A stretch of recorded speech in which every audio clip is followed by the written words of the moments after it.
The real issue is that our bodies and brains don't want to weigh less, regardless of the number of calories we consume, because we're experiencing an elevated set point, or what researchers call metabolic and neurological dysregulation, which is the signals and systems in our brain, gut, and hormones, which are designed to regulate our weight at an appropriate level of body fat, have become dysregulated and they're not working appropriately. And the way you change that, the way you change the system itself, has nothing to do with quantity of calories.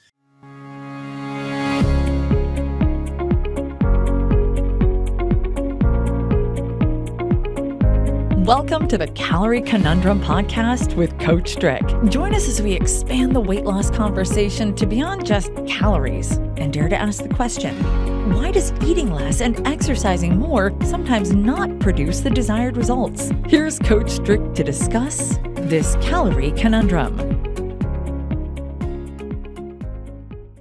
Hello everyone, this is Coach Strick, and on today's podcast our guest is Jonathan Bailor. Jonathan is the best-selling author of the books The Calorie Myth and The Set Point Diet.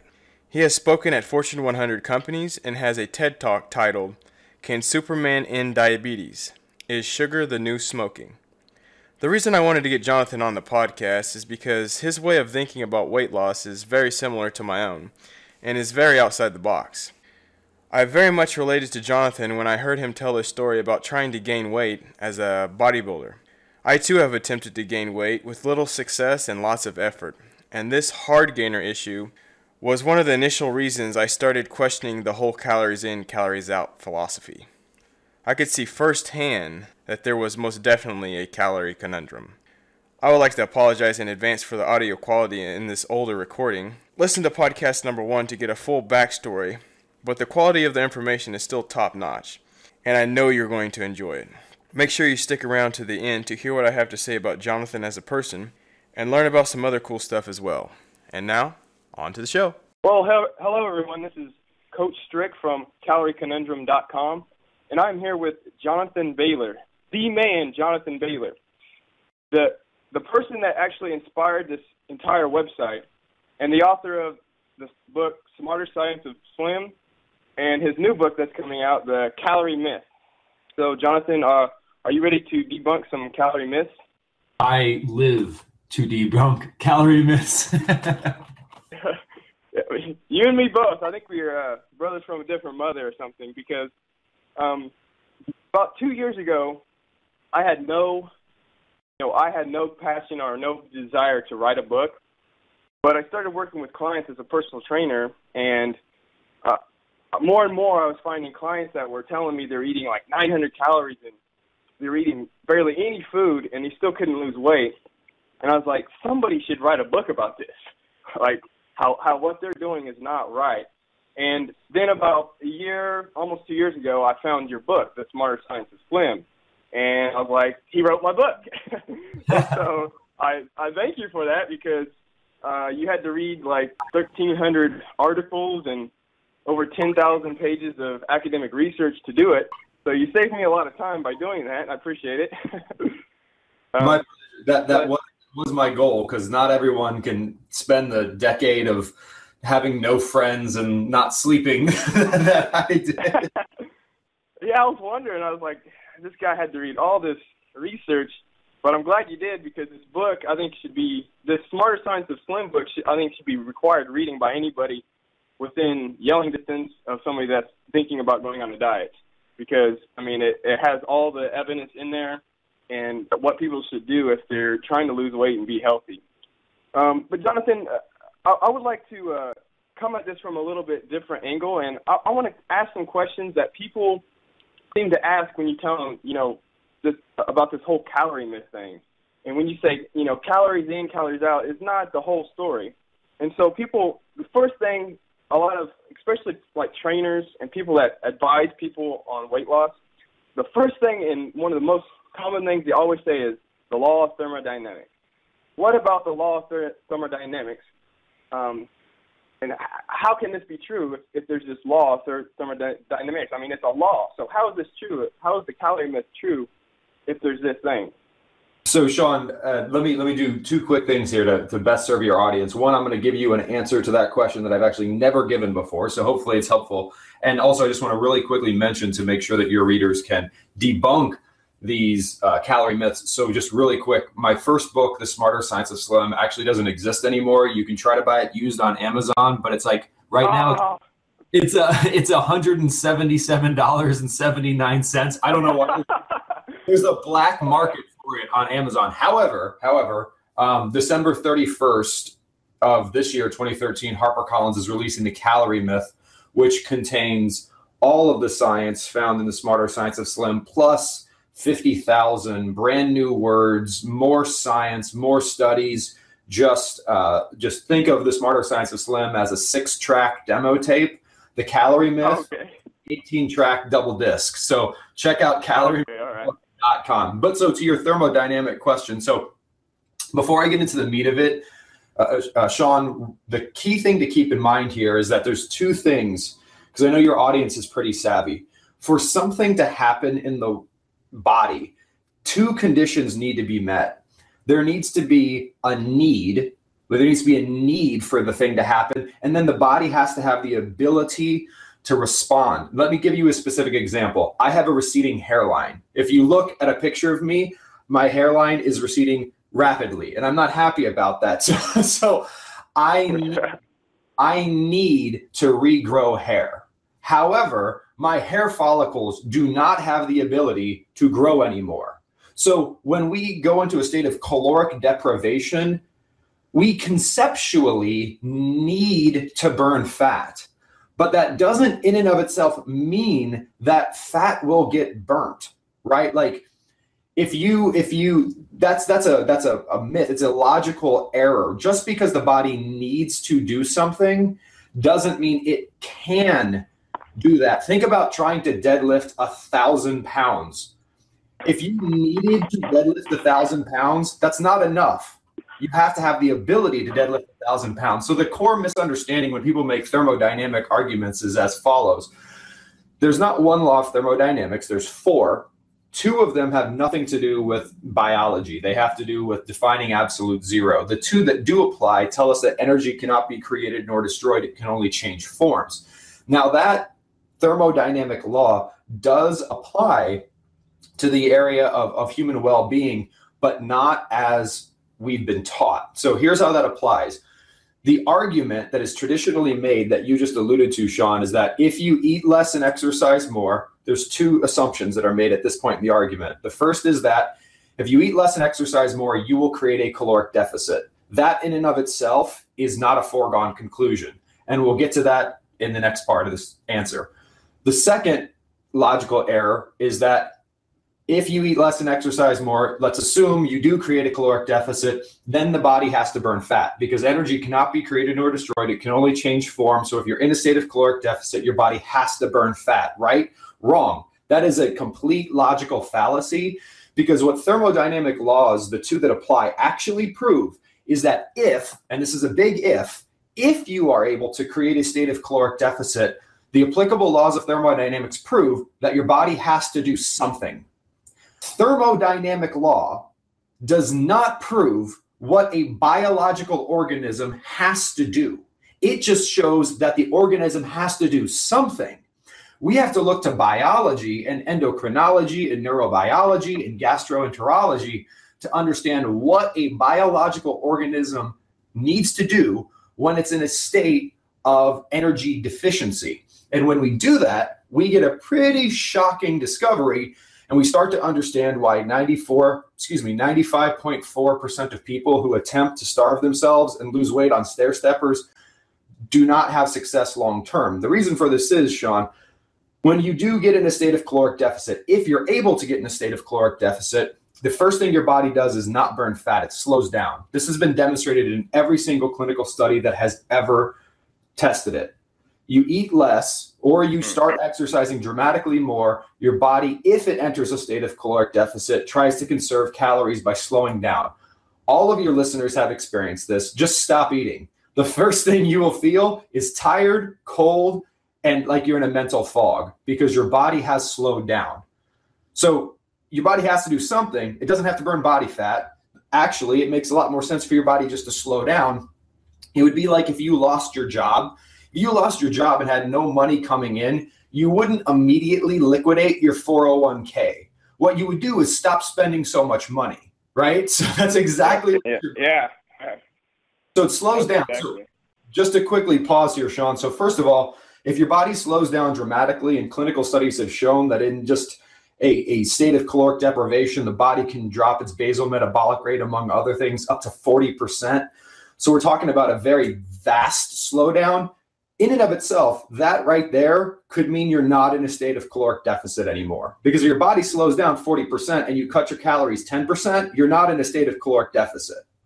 In fact, you're in a state of caloric surplus. So that's how you can gain weight after actually eating less, because now you're making your body run more efficiently on fewer calories. So you have to progressively eat less and less and less, and you can't keep up. And so you gain weight while eating less, which is incredibly frustrating. But let's say that doesn't happen and you starve yourself so well that you are able to create such a caloric deficit that your body slowing down is not enough and your body does need to burn tissue. Sean, logic tells us, as well as clinical research, that the thing your body's going to burn is that which consumes the most calories, right? Your body's in a state where it does not have enough calories. So what's it want to do? Conserve calories. So what's it going to burn off? Well, it wants to, ideally, it would burn off your brain, your liver, and your heart, because those burn off a heck of a lot of calories, but it can't because you die. Except, so instead it says, what could I burn off? Well, I can burn off muscle tissue.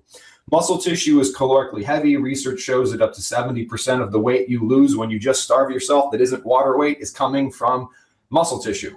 You don't want to burn off muscle tissue. That is not healthy and it's not helpful long term. In fact, the amount of lean muscle tissue a person has on their body is one of the strongest independent indicators of longevity and health available, even more so than body fat percentage, which is very interesting. So you eat less, exercise more, your body slows down dramatically. Then if you're in a state of caloric deficit, your body burns off muscle tissue. That's no good. If at that point you're still in a state of caloric deficit, you will burn fat. But Sean, who cares? Because if you wanted to curse somebody to face a life of continuous and permanent struggle with their weight, there's two things you would do to that person. The first is you drop their base metabolic rate, AKA exactly what would happen if you eat less and exercise more, and you'd burn off their muscle tissue. So this is why people don't have a hard time losing weight. Everyone's lost weight. The problem is keeping it off, because the way we've been taught to lose weight sets us up for long-term fat gain, which is the opposite of what we want, because we've been given a misinterpretation of the applicable laws of thermodynamics, which just contain a logical error, which is that thermodynamic law can speak to biological functions, which it can't. All thermodynamic law tells us is that if you starve yourself, your body has to do something. Doesn't tell us what the body has to do. What the body does do is a biological function, and that's slow down, burn muscle tissue, then burn fat. But the problem is if you slow down and burn muscle tissue and you ever stop starving yourself, I don't mean overeat. I don't mean being a glutton, like the media has us believe 70% of the US population is, which is ridiculous. I mean, just eat a normal amount of food. You will gain all of the weight you lost back as fat. Why? You have less muscle tissue and your body's running slower. Don't starve yourself. It is not healthy. Yeah, I know there's a lot of people out there that are cold and overweight, and they're doing exactly what you said. And that's what I found that interesting in your book. You were talking about how the set point for these rats changed depending on the quality of the food that they ate. Can you talk about that? The key thing to keep in mind here is that you alluded to this thing, the set point. And if folks haven't read the book, I'd highly recommend, pick up a copy of The Calorie Myth at caloriemythbook.com, because what Sean alluded to is like, this is how your body actually works. Your body isn't a mathematical equation, and we understand this, right? For example, think of any other thing you eat. So there's calories, right? But there's also vitamin C and vitamin A and vitamin E and thiamine and riboflavin and phosphorus. You don't think about those things. Like vitamin C is essential to life, but you don't have to think about how many milligrams of vitamin C am I taking in and how many am I excreting out in my urine? Like, could you imagine if you actually had to think about that? So that's not how the body works. It can't be, right? So for example, blood sugar is homeostatically regulated. If you do something to raise your blood sugar, your body and brain does something to bring it back down. If your blood sugar falls, your body and brain does something to bring it back up. We all learn this. The calorie myth is fundamentally this concept that energy balance works completely different than every other mission critical system in the body, which is of course absurd. Every system in the body works to regulate itself. The problem is when we struggle with overweight, it's just like struggling with diabetes. Someone with diabetes they're not like lazy gluttons. Their body, the system in their body that is designed to regulate blood sugar has broken down. Now their body will still attempt to regulate blood sugar, but it does it at an inappropriate point because there's been a bunch of hormonal and neurological dysfunction that has been caused by the poor quality of food they have been told to consume. Obesity is the exact same way. So the question is not, our bodies want to weigh less, we're just consuming too many calories. The real issue is that our bodies and brains don't want to weigh less, regardless of the number of calories we consume, because we're experiencing an elevated set point, or what researchers call metabolic and neurological dysregulation, which is the signals and systems in our brain, gut, and hormones, which are designed to regulate our weight at an appropriate level of body fat, have become dysregulated and they're not working appropriately. And the way you change that, the way you change the system itself, has nothing to do with quantity of calories. It has to do with quality of food, which makes a lot of sense, right? Think about any system in the world. If you want to change the way your car is running, putting more or less gasoline in your car will not change the system. It will just, that's not the way it works. Now you put premium in your car's gas tank, the system will run differently. You put kerosene or lighter fluid in your car's gas tank, the system will be affected. Human biology, that system works the same way. It's about food quality and how that impacts the system and the system's regulation of weight. Yeah. Yep. I agree 100%. And that last question about the set point in the rats brings up my next question that, kind of people that don't believe all the things you say. One of the things they bring up is, those studies were done on rats, and we're not rats. What do you have to say about that? Sean, with respect, individuals can disagree with fact. It's fine. Like, a lot of people thought that the earth was flat for a really long time, and it makes sense to think that the earth is flat. If you look out your window, it looks like the earth is flat, but it's not. And it's unambiguous, right? Once you understand the science. The only thing that needs to be proved to show that the body automatically attempts to regulate caloric intake and energy balance is perform a study, restrict calories. If basal metabolic rate decreases and hunger increases, that's the body trying to regulate calories. Or perform a study where you force people or animals to eat more, and basal metabolic rate increases and appetite decreases. That is the body automatically attempting to regulate inputs and outputs. So this is not a theory. It's not ambiguous. People just have a misunderstanding of the science. Obviously, the fact that we become full shows that the body has internal control mechanisms for the amount of food we're consuming. If you need other evidence, look at any other animal on the planet. Isn't it interesting that none of them could possibly understand what a calorie was, yet are able to avoid obesity and diabetes? Or what about every single person who ever lived prior to the previous 3 generations who had no concept of a calorie, yet experienced virtually no obesity and no diabetes? If conscious regulation of calories in and calories out was required for human health, how do any of those things work? They don't, right? It's kindergarten logic. Great question. And it's true to say,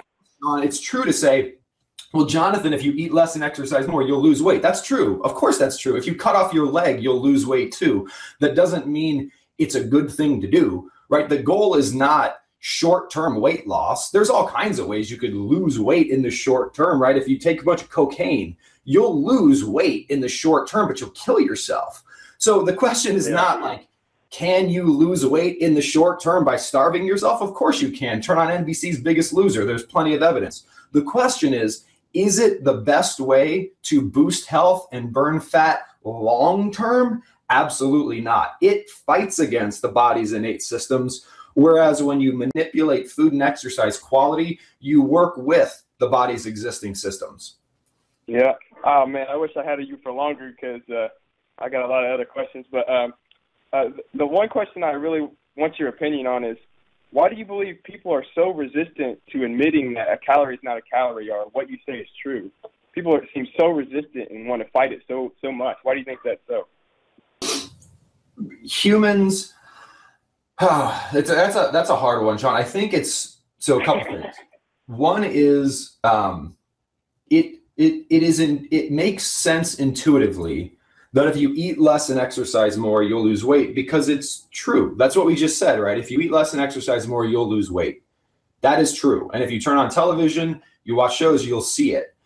If someone asked me, Jonathan, your job is to go on television and take someone who weighs 400 pounds and get them to 200 pounds as quickly as you can, with no respect for their long-term health or the practicality of what you put them through or their ability to maintain that weight long-term, there's, yes, of course, you just take the person, starve them, and have them exercise excessively. That is the quickest way, right? Because they're going to burn a bunch of muscle. They're also going to burn some fat. They're going to shed a bunch of water weight. Their body's going to cannibalize themselves, right? If you were to say to me, Jonathan, I've got a bunch of weeds in my garden and I have 30 seconds to get all those weeds dead. I want all the weeds in my garden dead. Well, we would just take a bunch of gasoline and pour it all over your garden and it would kill all the weeds instantly. Unfortunately, it would kill everything in your garden. So the short-term quick fix answer is eat less, exercise more. But look around. It's obviously not working. And look in the science. It's not working and doesn't work long-term. So the fundamental disconnect, Sean, is actually quite simple. We've been conditioned as a culture to look short-term, right? Like, what is the stock price doing today? What have you done for me recently? What, 5-minute abs, 8-minute abs, do this tomorrow. If your goal is to drop 10 pounds in 1 week, there's no secret to that. Ask any bodybuilder, boxer, anyone who has to make weight. You do all kinds of unhealthy garbage to lose weight quickly. But if your goal is optimal health and long-term fat loss, you have to take a longer-term approach. But that's something that is a bit difficult in the modern era of tweets and such. We want the short-term quick fix. So I think that's the difficulty. It's Sean, just to be very crisp, it's actually not that one is right and one is wrong. Eat less, exercise more is the best approach for short-term weight loss. Eat more, exercise less, but smarter, aka higher quality food, higher quality exercise, is the right answer for long-term fat loss and health. So it's not that one is right and one is wrong. It's that there are two different approaches for two different goals. Does that make sense? Yes. Yeah. So if you want long-term results, you gotta do what you're saying, and if you want short-term and end up gaining more weight than you weighed before, you use the eat less, exercise more model. Well, and Sean, and here's the bottom line that I think will really help your listeners. If you can eat 1,000 calories a day for the rest of your life, you will obviously maintain a lower weight. The question is not, is that, of course that's true. The question is, why in God's name do we now have who's going to eat 1,000 calories for the rest of their life? That doesn't make any sense. You might be able to do it for 21 days, but you can't do it for 21 years. And as soon as you stop, what's going to happen? Right? So it's not a question of, can it work? Of course it can work. But does that mean we should do it? Well, no. Yeah, exactly. And that's exactly the reason why I started this website, is because I know you've had experiences with this as well, but at one time I was eating 5,000 calories. I ate 5,000 calories for a week. I ate all the food in my house and didn't gain any weight. And I know you had experiences with eating 6,000 calories, and you're not gaining weight. So that's where I'm coming from. Is why would you want to eat 1,000 calories when you could eat so much more? Most people that are dieting could probably eat twice as much as they're eating and still lose weight in the long term if you're eating the right food and doing the right things. But Jonathan, I appreciate. Yeah, exactly. I appreciate you coming on here. And if my listeners wanted to get a hold of you, how would they find out more about yourself? The best way is to go to caloriemythbook.com. Again, that's caloriemythbook.com. You can grab a copy of the book. You can also sign up for a bunch of awesome free resources. And you can check out our radio show, which is on iTunes and Stitcher and YouTube and basically anywhere radio shows are available online. Yeah, I definitely recommend picking up the book. I had the book ordered before it had a cover on Amazon. So I can't wait to get that. And there's so much more, but I think we covered quite a bit in this short time. So I appreciate that, and thank you very much. Awesome. Thank you so much, Sean. It's a pleasure. I hope you enjoyed that podcast. If this type of thinking is new to you, then you may have more questions now about weight loss than you did before the podcast, but that's okay. I will be interviewing many different guests that will address many different aspects of health and weight loss. At the beginning of this podcast, I said I wanted to say something about Jonathan. If you listened to episode number 1, you know I was motivated to share this information and wanted to start a podcast where I would interview experts in the health and wellness field. Because Jonathan's views were so similar to mine, and he had researched the subject intensely, I reached out to him to get an interview. We were on the phone having an interview in less than a week. I would later find out it's not always so easy to get experts to donate their time to be on a podcast with someone they'd never heard of, and I really appreciate him being so willing to hop on a call. And I hope I will be able to interview him again someday. And before I go, I wanted to let you know about the WHAM Fam. The WHAM Fam stands for Weight Loss and Muscle Building Family, and is the free membership over at calorieconundrum.com. This membership gives you access to podcast transcripts, bonus interviews, free webinars, free health and fitness challenges, special discounts, and access to the free WHAM Fam Facebook group. I hope you will join our weight loss and muscle building family. And with that said, this is Coach Strick saying thanks for listening, and remember, when calories in, calories out doesn't work, that, my friend, is a calorie conundrum. This podcast, including Coach Strick and guests, disclaim responsibility for any possible adverse effects for the use of any information contained herein. Coach Strick and/or guests may recommend products or services in which they have a direct or indirect financial interest. To find out more, please visit www.calorieconundrum.com.